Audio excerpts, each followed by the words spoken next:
Bonjour, je suis Monsieur Faux-Alain Love René, concepteur, développeur informatique, développeur logiciel, ancien étudiant de la faculté de droit et de sciences économiques de l'Université d'Orléans, dans le Loiret, en France.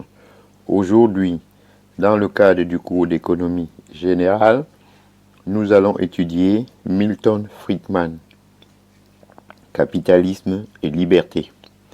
Voici probablement l'ouvrage qui aura le plus façonné le monde au cours du demi-siècle qui nous sépare de sa publication en 1962. Ce manifeste du libéralisme a inspiré directement les tenants de la révolution conservatrice, Thatcher et Reagan, et la majorité des gouvernements qui les ont suivis, ceux de l'Europe actuelle comme ceux des pays issus de l'effondrement du communisme. Bon nombre des idées contenues dans ce livre ont déjà été appliquées. La priorité à la lutte contre l'inflation, l'effacement de l'État, l'échange flottant, etc. Il reste un doute sur les politiques monétaires suivies depuis 1979 au nom des principes friedmaniens, mais pas forcément en respectant la philosophie et les modalités. C'est le cas notamment pour la politique monétaire de Greenspan. Ce livre reste une source d'inspiration pour ceux qui pensent que le véritable libéralisme reste à construire.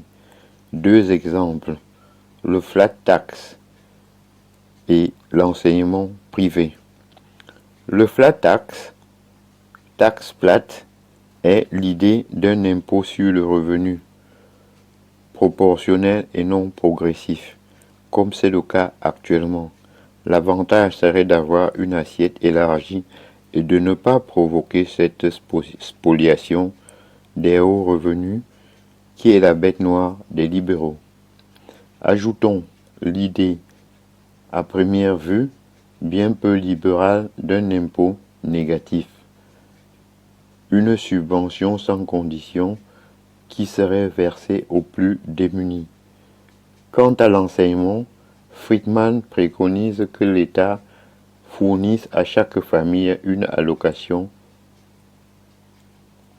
enseignement qui devrait permettre à chacun d'offrir à ses enfants une éducation satisfaisante.